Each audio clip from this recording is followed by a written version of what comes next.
On dirait pas comme ça, mais le mois de mars est déjà bien entamé et ce qui veut dire que l'industrie de la moto n'attend pas et continue à nous délivrer des choses incroyables. Mais moi, je tiens au rendez-vous hebdomadaire de la FAQ chaque dimanche où je réponds aux questions que vous me posez sur ma story Instagram, sur le compte Roadsters TV. C'est assez facile à retrouver. Et puis on fait aussi ce genre d'émission un petit peu comme ça en live afin de discuter avec vous. Donc n'hésitez pas à nous rejoindre si un de ces quatre, un dimanche, vous êtes posé chez vous et vous voulez un petit peu profiter d'un moment ensemble, ce sera avec un très très grand plaisir. Et bien évidemment aujourd'hui, avant de commencer à regarder un petit peu les différentes questions qui nous ont été posées, je souhaitais revenir sur l'actualité du monde de la moto qu'on a pu un petit peu observer cette semaine avec notamment, ici, la moto du futur, plus excitante ou plus chiante, mon avis. Donc ça, c'est directement la FAQ de la semaine dernière.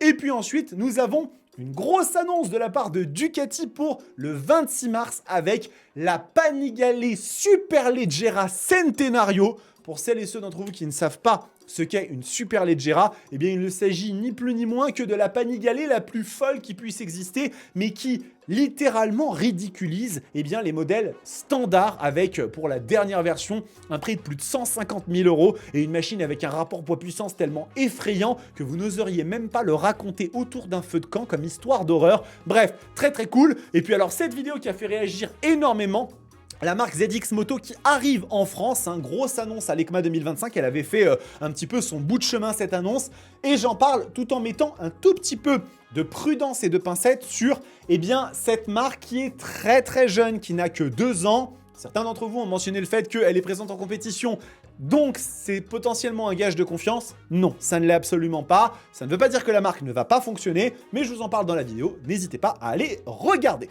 Première question de la part de BBZ Biker qui nous dit « Est-ce qu'on pourrait avoir un jour une vidéo sur le setup que tu utilises pour tes essais moto ?»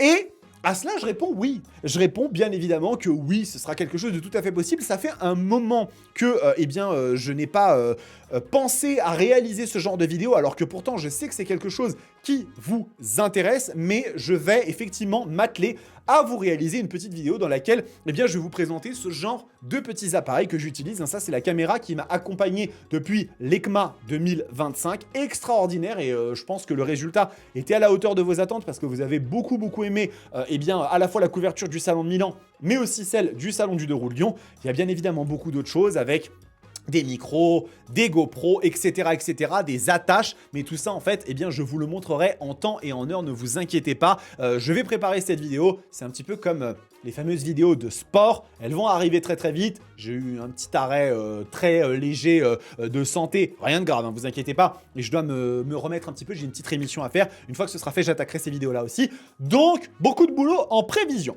Prochaine question de la part de Olivier Évrard de 186 qui nous dit: est-ce que c'est dans tes projets d'essayer une Kawasaki Ninja H2 un jour? Alors, attention, là, Olivier, il a sorti directement les gros bails, comme on dirait. Alors, je ne vais pas ici vous illustrer avec la H2, puisqu'elle n'est pas présente sur le catalogue du site Kawasaki. Nouveau site Kawasaki, d'ailleurs, je ne sais pas si vous avez vu, mais Kawasaki, ils ont refondu leur site français. Alors, ils reprennent un petit peu l'identité graphique qu'il y a en Allemagne, au Royaume-Uni, mais il est très très clair, très très propre. Il faut savoir féliciter les gens quand ça le mérite, et là pour le coup c'est très chouette. Et donc je prends l'image de la H2R, mais là en l'occurrence on parle de la H2, bon on peut évoquer la H2R aussi. Le problème en fait d'une machine comme une Ninja H2, c'est qu'en fait il faut pouvoir en trouver, et c'est extrêmement rare. Kawasaki France en possède une actuellement dans leur parc presse, peut-être qu'ils ne l'ont même plus d'ailleurs, mais ils l'avaient pendant un temps. Et c'était une machine dont on avait parlé éventuellement de faire l'essai un jour, mais en fait c'est un produit tellement précieux pour eux que, et en plus il n'y a pas vraiment d'intérêt à en faire l'essai parce que la machine n'est plus vendue aujourd'hui, que c'est pas forcément évident. En ce qui concerne une H2R, c'est entre guillemets encore plus difficile, même si la moto elle est vendue et que donc on peut la retrouver, mais c'est une moto qui n'est pas homologuée pour la route. Donc forcément, il faut pouvoir aller sur un circuit. Tous les circuits n'acceptent pas que la H2R soit roulée dessus parce qu'elle a un bruit qui est très très élevé.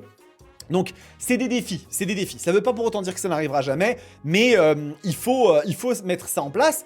Par contre, là où il y a une petite discussion qui est en cours actuellement pour une machine qui vraiment est exceptionnelle et qui reprend énormément de ce qu'une Ninja H2 peut donner, c'est la Bimota Tesi H2. Et cette moto, hein, qui a ni plus ni moins que le moteur de la Ninja H2 à l'intérieur, avec quand même, hein, je vous le rappelle, 231 chevaux et 242 avec l'air forcé. Donc on est sur les performances de la Ninja H2 de toute dernière génération, hein, celle qui sortait le max de performance, mais avec des solutions techniques qui sont encore plus exceptionnelles. Je vous rappelle quand même que cette moto elle coûte plus cher qu'une Ninja H2R. Hein. On est à 64 000 € avec des solutions techniques qui sont toutes plus folles les unes que les autres. Et ben la Tesi H2, c'est une machine qu'effectivement Kawasaki ont dans leur gamme et qu'ils ont actuellement dans leur parc presse. Je suis en discussion avec eux pour pouvoir en faire l'essai. Et bah écoutez, je croise les doigts, hein, on verra si ça se fait. Je serai l'un des rares médias moto à vous l'avoir proposé sur YouTube et j'en serai ravi.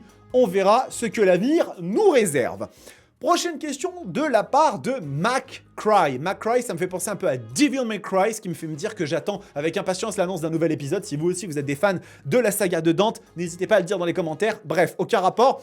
Est-ce qu'une ZX4R ou 6R peut être une bonne moto pour tous les jours ou que pour la piste? Alors, c'est une question à laquelle j'ai déjà un peu répondu dans le passé, mais je trouve que c'est ultra intéressant et du coup je vais me permettre d'y revenir parce que cette question revient quand même assez souvent. Donc, la ZX4RR, et en l'occurrence la ZX4R et la ZX6R, ce sont des motos que moi je qualifie de pure pistarde. Pourquoi? Parce que ce sont vraiment des machines sportives dans l'âme. Vous le voyez, les demi-guidons sont très bas au niveau du thé de fourche, ce sont des pures sportives. Pareil ici pour la petite ZX4R, on est vraiment sur des motos qui sont supportives. On est vraiment sur quelque chose qui va être assez radical.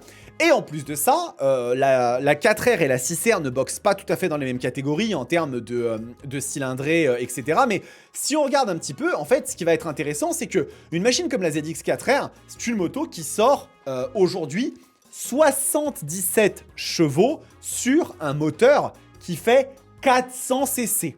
Je ne sais pas si vous vous rendez compte de ce que c'est 77 chevaux pour 400 cm3. Ça veut dire que c'est un rendement qui est très très proche de 200 chevaux au litre, hein, donc ça existe, mais sur un moteur aussi petit, c'est quelque chose qui est vraiment ultra impressionnant.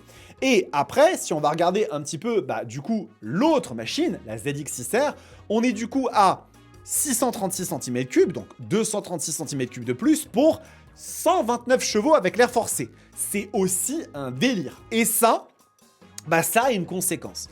Cette conséquence, c'est qu'en fait, ce sont des machines qui ont un couple qui est relativement peu élevé. 69 Nm pour la ZX6R et 39 Nm pour la 4R. Mais surtout, et c'est ça qui est important, atteint à des régimes qui sont délirants. Vous voyez que la puissance max d'une ZX4R, elle est atteinte à 14 500 tours minute et que le couple max est atteint à 13 000 tours minute. Et en ce qui concerne la ZX6R, on est à 13 000 tours minute et 11 000 tours minute à peu près pour le couple. Et ça, ce que ça veut dire, c'est que ce sont des machines qui vont être extrêmement creuses à bas régime. Ce sont des motos qui vont vraiment avoir un comportement qui, lorsque vous allez être dans les 4-5 000 tours minute, il ne va littéralement rien se passer. C'est une façon de parler, mais c'est des motos qui vont vraiment vous fournir très très peu de sensations lorsque vous allez être à des bas régimes. Et donc, il va vraiment falloir les cravacher, il va falloir aller chercher extrêmement loin en termes de tours minute pour pouvoir commencer à avoir une sensation d'accélération sur la moto. Et ça, ce que ça va provoquer, c'est que la machine au quotidien, elle va être, à mon sens, attention, un peu fade. Elle va être un petit peu sans vie mécanique. Ou alors, il va falloir constamment être dans les 10-11 000 tours minute, ce qui n'est pas génial pour un moteur, je ne vais pas vous le cacher, parce que sur un circuit, on en fait le tour quand même relativement vite. La moto ne roule pas toute la journée comme ça. Mais si vous vous mettez à utiliser votre ZX4R ou votre ZX6R de façon régulière comme ça, à tout le temps taper dans les tours, le moteur ne va pas l'apprécier. Donc, moi, personnellement, je ne peux pas dire que ce soit des motos qui sont idéales pour l'utilisation sur la route. C'est des pistardes exceptionnelles. La ZX4R, d'ailleurs, pour se faire ses premières armes, c'est génial. Mais pour la route, pour moi, il y a des meilleures alternatives. Une Ninja 650, par exemple, c'est une moto qui est plus vivante. Il y a les Ninja 500 aussi. Si vous cherchez un petit peu ce look sportif, mais que vous voulez quand même une moto qui est utilisable au quotidien, et en plus, sans parler de la position, qui reste quand même assez radicale, et ça, il faut le garder en tête. Prochaine question de la part de Sogeiko qui nous dit « Pourquoi il n'y a pas de sportive Roadster 1000cc en bicylindre parallèle de nos jours. Et alors ça, c'est une super question parce qu'il est vrai qu'aujourd'hui, quand on regarde un peu l'industrie des hyper roadsters et des hyper sportives, on se rend bien compte que, les architectures bicylindres parallèles ne sont pas très présentes. D'ailleurs, avec la disparition de la Panigale, les architectures bicylindres tout court sont elles aussi extrêmement rares, à une exception notable dont on va parler. Vous savez très bien de quelle machine je suis en train d'évoquer comme ça. Mais il est vrai que ce n'est pas quelque chose de très présent. Et la raison, en fait, elle est assez bête. Aujourd'hui, quand vous pensez Hyper Roadster, et là, bien évidemment, j'ai la KTM Superduke 1390R devant moi, qui est la dernière représentante du bicylindre dans ces motos un peu extrême, c'est tout simplement parce qu'en fait, quand on pense à ces machines-là, à ces catégories de motos-là, on pense à la puissance, on pense à des motos capables de délivrer énormément de chevaux. Typiquement, une Superduke, même si on est sur un bicylindre, on est à 190 chevaux, mais attention, on est à 190 chevaux, mais on est sur une moto qui, je vous le rappelle, fait 1350 cc en termes de moteur. C'est un moteur gigantesque, parce que le bicylindre, pour pouvoir aller lui sortir autant de puissance, donc 190 chevaux et 145 Nm, il faut vraiment avoir des très gros moteurs. Et du coup, en fait, ça, pour un motoriste qui ne sait pas forcément bien faire, ça va souvent donner des moteurs qui sont lourds. Et en plus de ça, même dans ce cas de figure, réussir à faire 190 chevaux avec ce moteur, c'est une prouesse de la part de KTM. La plupart des constructeurs ne savent pas sortir autant de chevaux d'un bicylindre de 1300 cc. Et après, comme l'apanage comme ça des sportives, c'est un peu la puissance, les moteurs qui s'y prêtent le mieux dans ces gammes de cylindrées, c'est les 4 cylindres en ligne. C'est les 4 cylindres en ligne ou les V4 maintenant qui prennent aussi un petit peu d'essor comme ça avec les Panigale, les RSV4 et autres. Mais effectivement, le 4 cylindres en ligne sur les hyper sportives, c'est un peu la norme. S1000RR, CB1000RR, GSXR1000, Honda CBR1000RR, je l'ai déjà dit je pense. Ce sont des moteurs qui sont vraiment adapté à l'ADN d'une hypersport. Le V4 aussi, il est juste un peu plus complexe, mais il se fait. Et après, dans les hyper roadsters, on va retrouver aussi majoritairement des 4 cylindres en ligne, S1000R, M1000R, ZH2 compressé, mais ça reste un 4 en ligne. On va avoir aussi un petit peu des V4 avec la Tuono et la Street Fighter. Et plus rarement, on va avoir typiquement un 3 cylindres avec la Speed Triple. Mais la Speed Triple, tant que Triumph ne se sera pas décidé à faire une énorme Daytona 1200, on restera sur juste une représentation roadster à ce niveau-là. Et donc, la raison pour laquelle on n'a pas de bicylindre parallèle, c'est parce que ces moteurs-là, en fait, ils sont très très cool pour avoir un équilibre de puissance et de couple, mais pas tant pour aller chercher des pointes de performance de puissance, chose que les 4 cylindres en ligne savent très bien faire parce qu'ils peuvent prendre beaucoup de tours minutes, et donc on retrouve un peu plus souvent cette architecture sur ce genre de machine-là, tout simplement. Dernière question, très intéressante aussi de la part de Reptilkov qui nous dit SRK 921, MT-09SP, Z900SE, qui gagne sur le papier? J'adore cette question parce que vous le savez, en ce moment, j'ai un peu mon regard tourné vers la petite QJ Motor SRK 921, mais à raison, attention, vous allez quand même voir que, qu'elle soit bonne ou pas, mes raisons, elles existent. Mais alors, cette question de Reptilkov qui est très intéressante et qui nous amène à nous poser la question de nous dire, on a 3 roadsters mid-size premium, un petit peu, parce que MT-09SP et Z900SE en tout cas, c'est le cas. La SRK 921, vous allez voir sur la dotation, quand même pas non plus dégueulasse. Donc, la MT-09SP, c'est une moto qui est ultra chouette avec, sa refonte depuis la nouvelle version de la MT-09. On a quelque chose qui est quand même très très cool avec un 3 cylindres en ligne, le CP3 qui délivre ses 119 chevaux, ses 93 Nm de couple, démarrage sans clé, étrier Brembo Stylema, fourche Kayaba réglable dans tous les sens, beaucoup de technologie, les grilles acoustiques pour avoir le petit son comme ça dans les oreilles. Bref, c'est une moto qui fait très très bien le taf.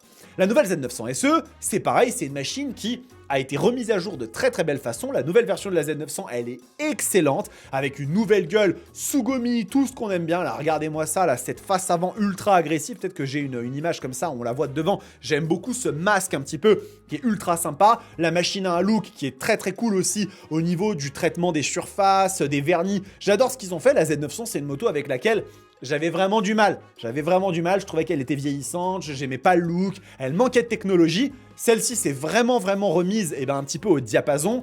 Au niveau des équipements particycles, elle est quand même pas au niveau de la MT-09SP, notamment au niveau des freins. On est quand même sur un truc qui est un petit peu plus costaud sur la MT-09, mais globalement, ça reste une machine très cool aussi. Et puis après, vous avez la SRK 921. Et la SRK 921, c'est une moto qui est également extrêmement intéressante, puisque déjà, c'est la plus puissante des trois, 128 chevaux, avec un 4 cylindres en ligne de 921 cc. Attention, un petit peu plus lourde quand même que les autres, ça, il faut le garder. Une gueule que je trouve absolument exceptionnelle, avec ce monobras de l'enfer, les deux sorties d'échappement sous la selle qui lui donnent un truc vraiment ouf. La face avant, bien évidemment, la tête de fourche, elle est extrêmement agressive et ça lui donne vraiment un côté très badass. D'ailleurs, je n'avais jamais cliqué sur ce bouton et je ne comprends pas pourquoi pendant le live on l'a fait. La couleur noire et rouge, mais Mamma Mia, enfin grise, noire et rouge, absolument fantastique. Et là, sur cette moto, qu'est-ce qu'on va retrouver? Eh ben, on va retrouver des trucs qui font très très mal, parce qu'on a une fourche Marzocchi entièrement réglable, on a des étriers Brembo Stilema comme la MT-09 SP, amortisseur arrière Marzocchi, amortisseur de direction Marzocchi. Pareil, au niveau de la technologie, on a beaucoup de choses, puisqu'on a un bel écran TFT avec des modes de conduite, avec du contrôle de traction, régulateur de vitesse. On a une machine qui est très très très très bien dotée. Et alors, du coup, vous allez me dire, bon, mais alors là, on a un peu du mal comme ça à les départager, parce que elles ont toutes les trois l'air d'avoir des très bons arguments. Et c'est vrai. Là-dedans, vous pourriez rajouter une Street Triple 765 RS, une 990 Duker, et vous obtiendriez une tambouille sacrément agréable en bouche, parce que vous avez que des machines de fou. Sauf que y a un truc en fait, et on parle du papier, on parle des caractéristiques techniques, des specs, juste quand on les lit, y a un élément qui va faire absolument toute la différence. Cet élément, c'est le prix. Et en fait, quand on regarde une MT-09 SP, on est à 12 999 €, donc 13 000 € pour la machine. Sur la Z900 SE, on est à 12 149 €. Donc pareil, on est sur des gammes de prix qui sont à peu près similaires. Et quand on arrive à la SRK 921, on est à 10 399 €. Et alors là, en fait, le chaos technique, il existe avant même que le match n'ait commencé. Cette moto, elle est quasiment 3 000 € moins cher qu'une MT-09 SP et un peu moins de 2 000 € moins cher que une Z900 SE. C'est délirant. Parce que le niveau d'équipement de la moto, il est définitivement pas moins bon. Alors peut-être qu'effectivement, à la conduite, le comportement moteur, les finitions de la machine, moi, de ce que j'en ai vu quand même à Lyon, c'était quand même très convaincant. La MT-09 SP, c'est pas non plus la moto la mieux finie du monde à ce niveau-là. La Z900, elle est quand même un cran au-dessus. Mais pour moi, c'est pas les motos les mieux finies du monde non plus chez Yamaha. Et sur le papier, mais c'est ingérable. C'est ingérable. Cette moto, aujourd'hui, elle a le meilleur rapport qualité-prix de l'industrie. Vraiment, devant la CB1000 Hornet SP, qui est très très bonne, mais qui coûte 11 800 € et qui a pour elle, effectivement, d'avoir un moteur plus puissant, mais la fourche n'est pas nécessairement meilleure, les équipements globaux ne sont pas forcément meilleurs, parce que cette machine, vous avez le capteur de pression des pneus, vous avez la selle et les poignées chauffantes, vous avez le monobras quand même, ça c'est un truc en termes d'esthétique, ça rajoute énormément, les échappements sous la selle, il y a un travail global, visuel, qui est quand même plus poussé sur cette moto que sur la CB1000 en ATSP, même si les goûts et les couleurs, ça se discute, et donc du coup, encore une fois, je ne fais pas et je ne prêche pas pour QJ Motor, je n'ai aucun intérêt à le faire. La CIMA, l'importateur français de QJ Motor, m'ont contacté pour mettre ces motos en avant, SRK 921, SRK 800, SRK 600. Ce n'est pas fait à l'heure actuelle, et le jour où ce sera fait, ce sera dans un essai. Et dans l'essai, je vous mentionnerai que c'est une opération commerciale promotionnelle, mais aujourd'hui, ce n'est pas le cas. Je n'ai pas d'intérêt à mettre en avant QJ Motor, je suis juste littéralement tombé amoureux de la meule. Elle est ultra, ultra prometteuse sur le papier. Après, une moto, ça se conduit aussi, ça se regarde, ça se détaille, mais ça se conduit, et on verra ce que ça donne. Mais là, aujourd'hui, si on compare SRK 921, MT-09 SP, Z900 SE, Street Triple 765 RS et 990 Duker, excusez-moi, mais la SRK 921, sur le papier, elle gagne ne serait-ce que juste par son tarif qui est ultra alléchant. Écoutez, on verra bien ce que ça donne quand la moto sortira. Elle est prévue a priori pour avril, donc ça va être assez rapide. Moi, j'ai hâte de vous en donner mes impressions. J'espère que ça va se faire avec la CIMA et que je pourrai vous les présenter. Et en attendant, cette FAQ, elle est terminée, les amis. J'espère que ça vous a plu. Si vous appréciez le contenu, la meilleure chose à faire, c'est de s'abonner à la chaîne. Et si c'est déjà fait, vous mettez la petite cloche de notification et vous partagez autour de vous s'il y a des gens qui peuvent être intéressés pour découvrir la Roadsters TV. Et en attendant, on va se retrouver très très rapidement pour d'autres contenus parce que là, ça va partir dans tous les sens. Déjà le 17, il y a les annonces de Triumph avec le dernier chapitre du Triumph Unleashed. Donc d'ici là, les amis, prenez soin de vous, kiffez vos bécanes. Ciao!